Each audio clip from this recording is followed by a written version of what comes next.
Have you ever asked for something so many times that eventually you just stopped asking? Not because you didn't need it, not because it didn't matter, but because you already knew what was going to happen. Maybe you would be dismissed. Maybe there would be an argument. Maybe you'd hear you're asking for too much. Or maybe nothing would change. So eventually, you stop asking and you told yourself, it's okay, I'll handle it myself. But sometimes, I don't need anything. It's strength. Sometimes it's exhaustion. Welcome back to Healing Hearts with Melanie. Today, we're talking about what happens when you become so used to having your needs unmet that you stop expressing them. We all have needs. Every relationship has needs. We need affection. We need respect. We need commitment. I mean, we need communication. We need reassurance. We need partnership. We need to feel heard. We need to know that when we're struggling, someone cares.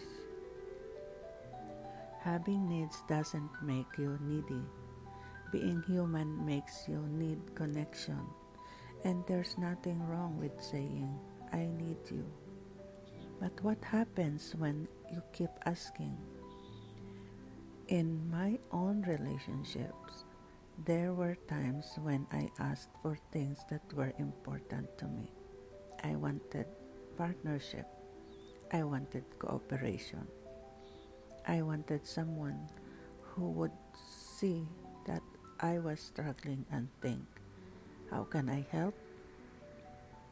But there were moments when I felt like I was asking for the same things again and again. And eventually, something happens inside you. You stop explaining. You stop asking. You stop hoping. You think, I'll just do it myself. The danger of becoming too independent. Now, being independent can be a wonderful quality. It always been someone who could take care of myself. I've always been someone who would take care of myself. Before my marriage, I was successful. I worked. I managed my life. I had people who helped me with things at home. I knew how to stand on my own. But there's a difference between I can do this myself and I have learned not to depend on anyone because depending on someone hurts. Those are two completely different things. One experience I remember very clearly was after I had surgery.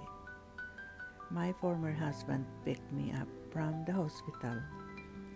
You would think that after surgery, the focus would simply be, let's get you home and let you rest. But when we got home, I was still expected to make dinner. I remember making myself soup because that's what I could eat after surgery. And I remember thinking, I'm hurting and I'm still taking care of everything. Years later, that same hospital trip was brought up as something he regretted because he had missed an important appointment. And moments like that stay with you, not simply because of the event itself, but because of what it teaches your heart. You begin thinking, maybe I shouldn't expect anyone to take care of me. When you don't feel emotionally cared for, it can affect the way you connect physically too. People sometimes ask, why don't you want intimacy? But intimacy doesn't begin in the bedroom. It begins much earlier.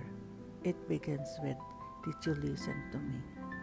Did you notice I was struggling? Did you care when I was hurting? Do I feel safe with you? When those things are missing, it can become difficult to simply turn around and be physically vulnerable. Your heart remembers.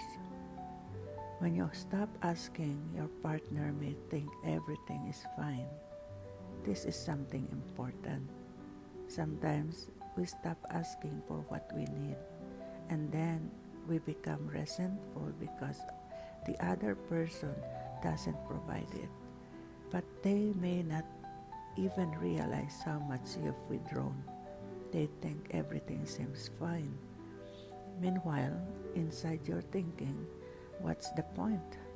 That's why healthy communication matters. Not, you should know what I need, but this is what I need and this is why it matters to me. And then the other person has a choice. They can listen, they can try, they can meet you halfway, or they can refuse. And that response tells you something important. There's a difference between acceptance and giving up. Sometimes people say, I've accepted that this is just how they are. But ask yourself, have I accepted reality or have I given up on myself? Acceptance says, I understand what is happening, and I can decide what I want to do about it. Giving up says, nothing will ever change, so I guess I'll just live with it. Those aren't the same. So tonight, I want you to think about something very simple. Don't start with, what does my partner need? Don't start with, what should I be doing better? But start with, what do I need? Do I need more affection? Do I need respect? Do I need help? Do I need appreciation? Do I need honesty? Do I need quality time? Do I need emotional support? Do I need boundaries? Do I need to feel heard? And then ask yourself, have I actually communicated this? And if you have, ask the question, what happened when I did? Your reflection for today. I want you to write down 3 things. One need I've been afraid to express. 2, one need I've repeatedly expressed but haven't seen respected. 3, one thing one thing I can do to take better care of my own heart. Don't judge your answers. Just be honest, because sometimes healing begins with simply admitting, this matters to me. A little encouragement before we go. If you've been the person who always gives, always understands, always adjusts, always forgives, always says it's okay, I want you to hear this. You are allowed to have needs too. You don't have to become hard. You don't have to stop loving. You don't have to stop being generous. But you also don't have to abandon yourself to keep someone else comfortable. Your needs matter. Your feelings matter. Your voice matters. And you matter. So here's my little piece of advice for today. Don't wait until you're completely empty to admit that you need something. Speak while you still have a voice. Ask while your heart is still hopeful.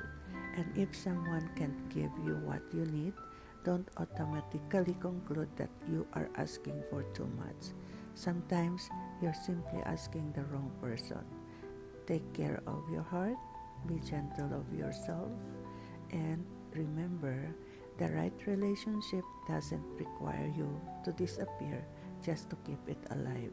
This is Healing Hearts with Melanie. Listen, heal, grow. And next time, we're going to talk about something many of us struggle with, when giving becomes losing yourself. Because sometimes we give so much that one day we look in the mirror and realize, I don't even know where I went.